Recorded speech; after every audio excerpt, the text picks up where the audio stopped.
আসুন এবার দেখি সর্বশেষ নবী মুহাম্মদ সাল্লাল্লাহু আলাইহি সাল্লামকে নিয়ে হিন্দু ধর্মগ্রন্থে কি কথা লেখা হয়েছে। ভবিষ্য পুরাণায় উল্লেখ আছে 3 নম্বর পর্ব, 3 নম্বর খণ্ড, 3 অধ্যায়, 10 থেকে 27 নম্বর শ্লোক।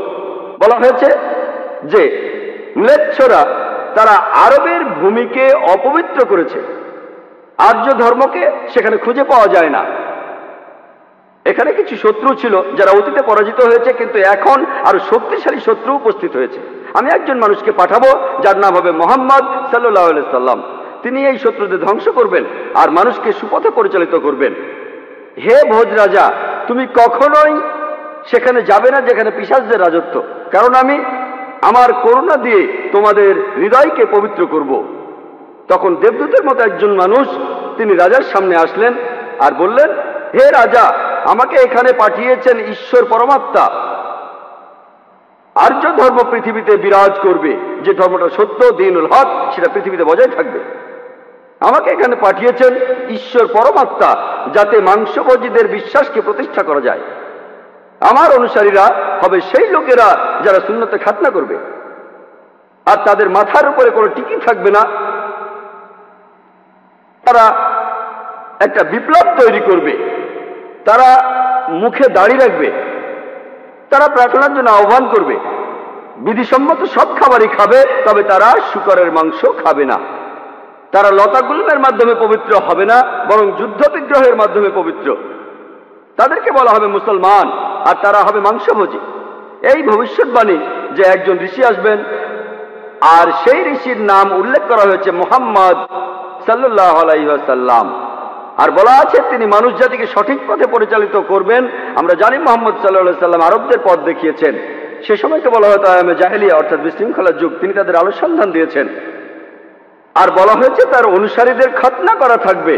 মুসলমানরা খতনা দেয়, তাদের মাথায় কোনো টিকি থাকবে না, মাথার পেছনে কোনো লেজ থাকবে না, মুসলমানদেরও থাকে না। তাদের মুখে দাড়ি থাকবে, মুসলমানরাও দাড়ি রাখে। তারা একটা বিপ্লব ঘটাবে, তারা প্রার্থনার জন্য আহ্বান করবে, আর সেটা হলো আজান। আমরা মুসলিমরা আজান দেই, নামাজের জন্য আহ্বান করি। তারা সব বিধিসম্মত খাবার খাবে, কিন্তু শূকরের মাংস তারা ছোবে না। আমরা মুসলিমরা শূকরের মাংস খাই না। তারা লতাগুল্মের মাধ্যমে পবিত্র হবে না, তারা পবিত্র হবে যুদ্ধ বিগ্রহের মাধ্যমে। আর পবিত্রকরণে আমাদেরকে বলা হয়েছে সত্যের জন্য যুদ্ধ করব, অন্যায় অবিচারের বিরুদ্ধে। তাদেরকে বলা হবে মুসলমান, তারা হবে মাংসভোজী। ভবিষ্য পুরাণের এই ভবিষ্যৎবাণী একেবারে পরিষ্কারভাবে সর্বশেষ ও চূড়ান্ত নবী মুহাম্মদ সাল্লাল্লাহু আলাইহি সাল্লাম এবং তার অনুসারীদের কথা বলছে। মুহাম্মদ সাল্লাল্লাহু আলাইহি সাল্লামের নাম বিভিন্ন জায়গায় অনেকবার বলা হয়েছে, হাতে সময় নেই, সেজন্য ভবিষ্য পুরাণ থেকে কয়েকটা উদাহরণ দিচ্ছি। এই ভবিষ্যৎবাণী করা হয়েছে ভবিষ্য পুরাণের 3য় পর্ব, 3য় খণ্ড, 3য় অধ্যায়ের 5 থেকে 8 শ্লোকে। এছাড়া বলা আছে ভবিষ্য পুরাণের 3য় পর্বে 1ম খণ্ড, 3য় অধ্যায়ের 21 থেকে 23 নম্বর শ্লোকে। সর্বশেষ আর চূড়ান্ত নবী মুহাম্মদ সাল্লাল্লাহু আলাইহি সাল্লামের কথা উল্লেখ করা হয়েছে অথর্ববেদে 20 নম্বর গ্রন্থে 127 নম্বর অধ্যায়ের 1 থেকে 14 নম্বর মন্ত্রে। এগুলোকে আরো বলা হয় কুন্টুব সুক্তাস। কুন্টুব সংস্কৃত শব্দ, অর্থাৎ পেটের একটা লুকানো গ্রন্থি। তার মানে এই মন্ত্রগুলির অর্থ লুকানো রয়েছে, এগুলো পরে জানা যাবে। এখানে সবগুলো মন্ত্র নিয়ে আলোচনা করার মতো সময় নেই, আমি শুধু প্রথম 4টা মন্ত্র নিয়ে কিছু কথা বলবো। 1 নম্বর মন্ত্র বলছে তিনি হলেন নরসাংসা, তিনি হলেন কাওরামা, তিনি পরাজিত করবেন 60,090 জন শত্রুকে। 2 নম্বর মন্ত্র বলছে তিনি উটের পিঠে চড়বেন। 3 নম্বর মন্ত্র বলছে তিনি হলেন মামা ঋষি। 4 নম্বর মন্ত্রে তাকে আরো বলা হচ্ছে রেব। 1 নম্বর মন্ত্র বলছে তিনি হলেন নরসাংসা। নরসাংসা শব্দটা এসেছে নর থেকে, অর্থাৎ কোনো ব্যক্তি বা একজন লোক।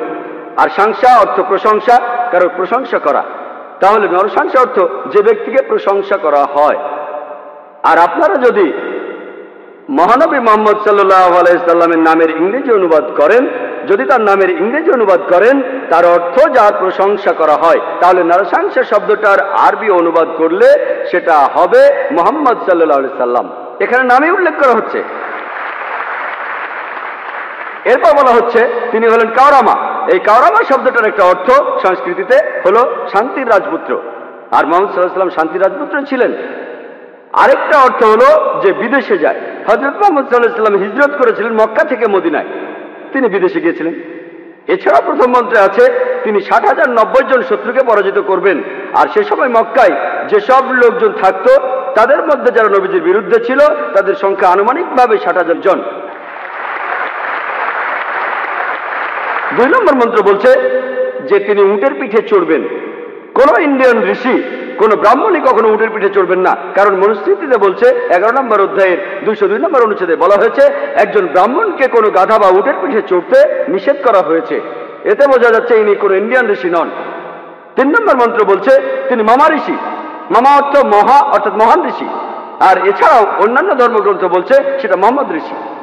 4 নম্বর মন্ত্র বলছে তিনি হলেন রেব। রেব অর্থ যিনি প্রশংসা করেন। আর মুহাম্মদ সাল্লাল্লাহু আলাইহি ওয়াসাল্লামের আরেকটা নাম হলো আহমদ সাল্লাল্লাহু আলাইহি ওয়াসাল্লাম, অর্থাৎ যিনি প্রশংসা করেন। তাহলে নবীজির এই অন্য নামটা, এই আহমদ শব্দটার সংস্কৃত করলে পাবেন রেব। আর এ কথাটাই রয়েছে অথর্ববেদে। এই মন্ত্রগুলি কুন্টুব সুক্তাস, এই মন্ত্রগুলি শুধু একজনকে নির্দেশ করছে, তিনি সর্বশেষ চূড়ান্ত নবী মুহাম্মদ সাল্লাল্লাহু আলাইহি ওয়াসাল্লাম। আমি কয়েকটা ভবিষ্যৎবাণীর কথা বলবো, এছাড়াও আরো আছে। মুহাম্মদ সাল্লাল্লাহু আলাইহি ওয়াসাল্লাম, তার কথা বলা হয়েছে অথর্ববেদে 20 নম্বর গ্রন্থের 21 নম্বর অনুচ্ছেদের 6 নম্বর পরিচ্ছেদে বলা হয়েছে যে একজন কারু, সে পরাজিত করবে 10,000 শত্রুকে কোন রকম যুদ্ধ ছাড়াই। এখানে আহজাবের যুদ্ধের কথা বলা হচ্ছে, খন্দকের যুদ্ধের কথা পবিত্র কোরআনে সূরা আহজাবে আছে। আর কারু সংস্কৃত ভাষায় এর অর্থ যে ব্যক্তি প্রশংসা করে, যেটা মুহাম্মদ সাল্লাল্লাহু আলাইহি সাল্লামের দ্বিতীয় নাম আহমেদের অনুবাদ। যে ব্যক্তি প্রশংসা করে, এখানে বলা হচ্ছে যে ব্যক্তি প্রশংসা করে অর্থাৎ আহমদ, তিনি 10,000 শত্রুকে পরাজিত করবেন কোনো যুদ্ধ ছাড়া। আমরা জানি যে খন্দকের যুদ্ধে শত্রু বাহিনীতে আনুমানিক 10,000 সৈন্য ছিল, আর এই যুদ্ধে মুসলমানরা কোনো যুদ্ধ ছাড়াই জিতেছিল। নবীজির কথা আরো আছে অথর্ববেদে 20 নম্বর গ্রন্থের 21 নম্বর অনুচ্ছেদের 7 নম্বর পরিচ্ছেদে বলা হয়েছে যে আভান্দু, তিনি 60,090 জন শত্রুকে আর 20 জন গোত্র প্রধানকে পরাজিত করবেন। আভান্দু একটা সংস্কৃত শব্দ যার অর্থ যে প্রশংসা করে, এটা মুহাম্মদ সাল্লাল্লাহু আলাইহি ওয়াসাল্লামের নামের অনুবাদ। আরো বলা আছে যে তিনি হবেন এতিম। আর আমরা এখন ইতিহাস থেকে জানি সে সময় আনুমানিক 20 জন গোত্র প্রধান ছিল মক্কা শহরে, যারা নবীজির কাছে পরাজিত হয়েছিল। আর মক্কার যেসব লোক তার বিপক্ষে ছিল তারা ছিল প্রায় 60,000। এই ভবিষ্যৎবাণীর কথা আরো আছে ঋগ্বেদে 1 নম্বর গ্রন্থের 3 নম্বর অনুচ্ছেদের 9 নম্বর পরিচ্ছেদে। এখানে সংস্কৃত শব্দ হলো সুশ্রামা। সুশ্রামা এটাও একটা সংস্কৃত শব্দ যার অর্থ যে ব্যক্তি প্রশংসা করে, যেটা মুহাম্মদ সাল্লাল্লাহু আলাইহি ওয়াসাল্লামের নামের অনুবাদ। আরো অনেক ভবিষ্যৎবাণী আছে, এখানে সময় কম তাই সবগুলো বলতে পারছি না। নবীজির কথা আরো বলা হয়েছে সামবেদে উত্তর চিকে 15 নম্বর মন্ত্রে বলা হয়েছে যে আহম্মদ, তাকে দেওয়া হয়েছে অবিনশ্বর আইন। এখানে নবীজির নাম বলা হয়েছে আহমদ সাল্লাল্লাহু আলাইহি সাল্লাম, তাকে দেওয়া হয়েছে অবিনশ্বর আইন। পবিত্র কুরআন এটাই তার শরিয়া। কিন্তু যদি এই অনুচ্ছেদটার অনুবাদ পড়েন, আহমদ শব্দটা আসলে আরবি শব্দ, তারা এটার অনুবাদ করতে পারেনি, তাই লিখেছে আহাম মাটি। আহা আর মাটি সংস্কৃত শব্দ যার অর্থ আমার বাবা, তার মানে আমার বাবাকে দেওয়া হয়েছে অবিনশ্বর আইন। অনুবাদটাতে আপনারা আলাদা শব্দ দেখবেন, তবে অরিজিনাল গ্রন্থে আছে আহম্মদ। এই আহমদ শব্দটা হিন্দু ধর্মের অন্যান্য গ্রন্থগুলোতেও রয়েছে, যেমন আছে সামবেদে ইন্দ্র 2য় অধ্যায়ের 152 নম্বর মন্ত্রে নবীজিকে আহমদ বলে ডাকা হয়েছে যজুর্বেদে 31 অধ্যায়ের 18 অনুচ্ছেদে, ঋগ্বেদের 8 নম্বর গ্রন্থের 6 নম্বর অনুচ্ছেদের 10 নম্বর পরিচ্ছেদে।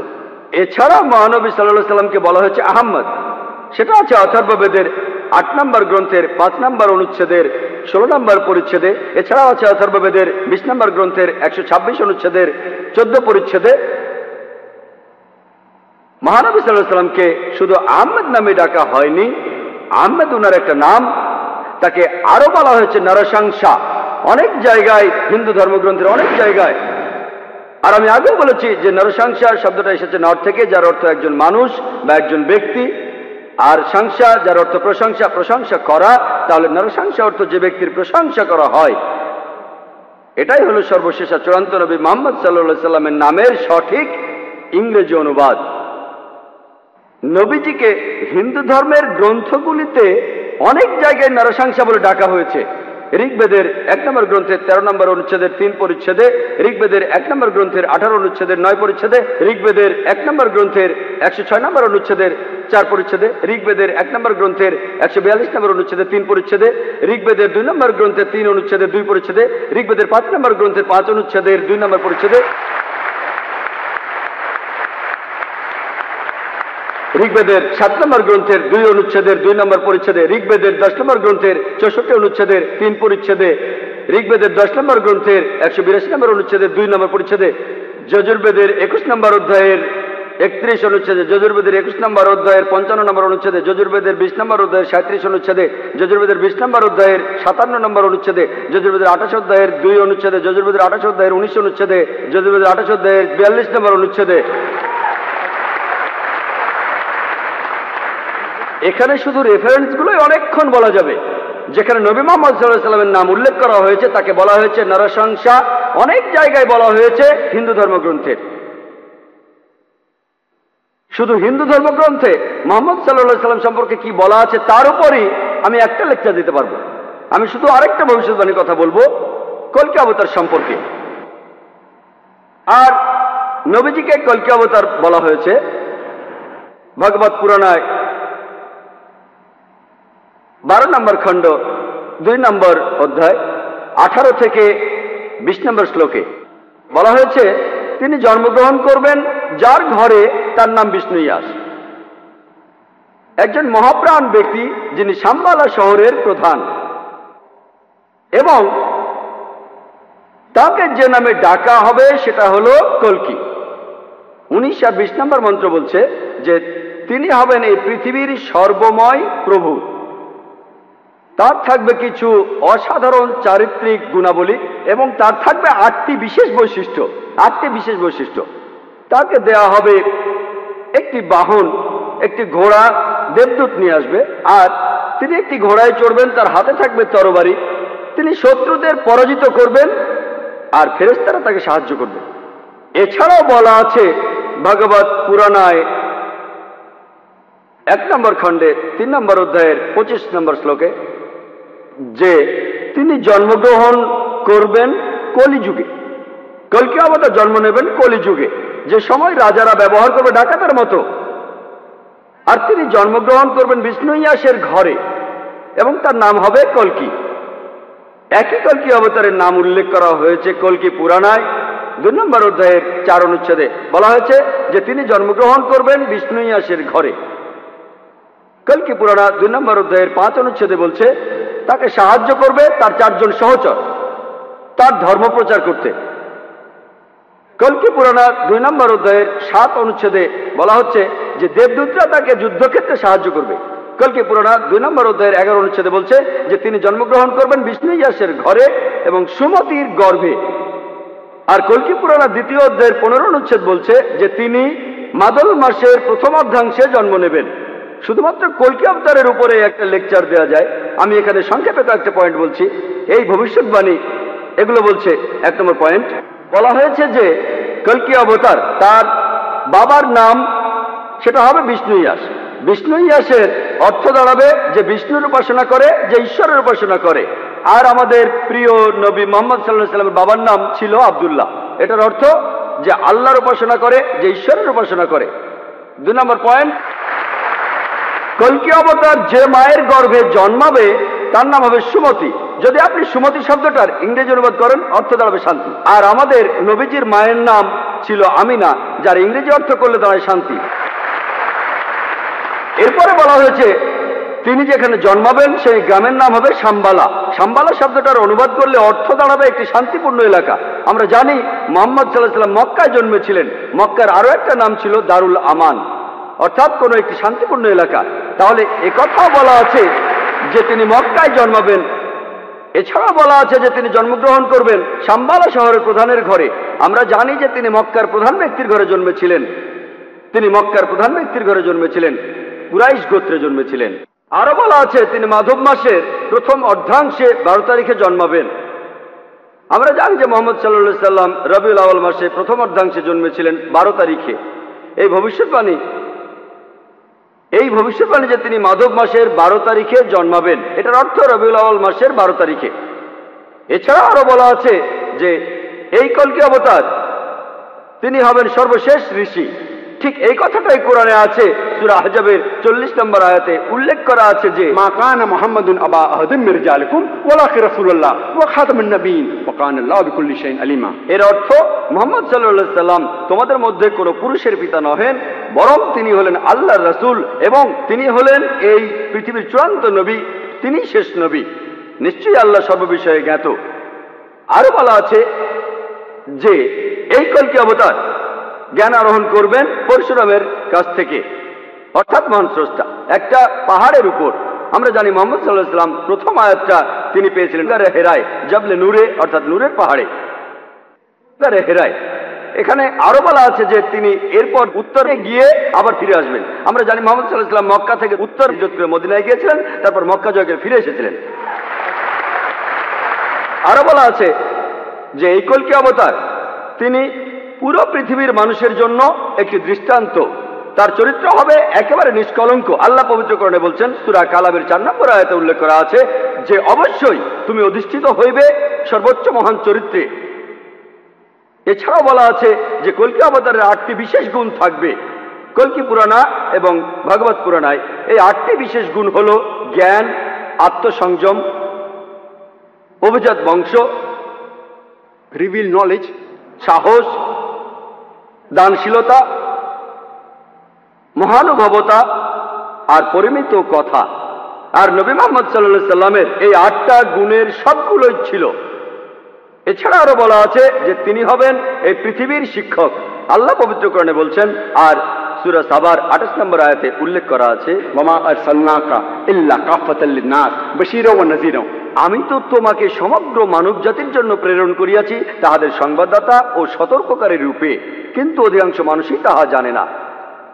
এরপর আরো বলা আছে যে এই কলকি অবতার তাকে সর্বশক্তিমান ঈশ্বর একটি বাহন দেবেন। আমরা জানি মুহাম্মদ সাল্লাল্লাহু আলাইহি সাল্লাম তিনি বোরাকে চড়েছিলেন, বোরাকে চড়ে তিনি মেরাজে গিয়েছিলেন, আল্লাহর কাছে গিয়েছিলেন। আরো বলা আছে এই কলকি অবতার ঘোড়ায় চড়বে আর হাতে তরবারি থাকবে। আমরা জানি মুহাম্মদ সাল্লাল্লাহু আলাইহি সাল্লাম যত যুদ্ধ হয়েছিল বেশিরভাগ যুদ্ধই তিনি ছিলেন, বেশিরভাগ যুদ্ধ ছিল আত্মরক্ষার উদ্দেশ্যে। আর যদিও তিনি সবার নেতা ছিলেন, তবুও সব যুদ্ধই তিনি ছিলেন, সেখানে ঘোড়ায় চড়েছিলেন আর তিনি ডান হাতে একটা তরবারি ধারণ করতেন। এরপর আরো বলা আছে যে এই কলকি অবতারকে সাহায্য করবে 4 জন সহচর, যাতে সত্যের ধর্ম তিনি প্রচার করতে পারেন। বোঝাই যাচ্ছে এখানে বলা হচ্ছে 4 খলিফার কথা, খোলাফায়ে রাশিদিন, হযরত আবু বকর, হযরত ওমর, হযরত ওসমান, হযরত আলী, আল্লাহ তাদের সবার উপর সন্তুষ্ট হন। পরে তারা হয়েছিলেন খোলাফায়ে রাশিদিন, সঠিক নির্দেশ পালনকারী ইসলামের খলিফা, ইসলামকে ছড়িয়ে দিয়েছেন। আরো বলা আছে যে এই কলকি অবতার শত্রুকে পরাজিত করবে আর মানুষকে সঠিক পথে নিয়ে আসবে। আমরা জানি মুহাম্মদ সাল্লাল্লাহু আলাইহি ওয়াসাল্লাম শত্রুকে পরাজিত করেছিলেন আর আরবদের তিনি আয়ামে জাহেলিয়া থেকে, অজ্ঞতার যুগ থেকে সত্যের পথে এনেছিলেন। আরেকটা কথা বলা আছে যে দেবদূতরা তাকে যুদ্ধের ময়দানে সাহায্য করবে। আমরা জানি মুহাম্মদ সাল্লাল্লাহু আলাইহি ওয়াসাল্লামকে ফেরেশতারা বিভিন্ন যুদ্ধে সাহায্য করেছিলেন, যেমন বদরের যুদ্ধে। পবিত্র কোরআনেও আছে, সূরা আল ইমরানের 123 থেকে 25 নম্বর আয়াতে উল্লেখ আছে। এছাড়াও সূরা আনফালের 8 এবং 9 নম্বর আয়াতে উল্লেখ আছে। তাহলে এই কলকি অবতারের ভবিষ্যৎবাণীর সাথে আর কাউকে মেলানো যায় না, শুধু মেলানো যায় সর্বশেষ ও চূড়ান্ত নবী মুহাম্মদ সাল্লাল্লাহু আলাইহি ওয়াসাল্লামকে।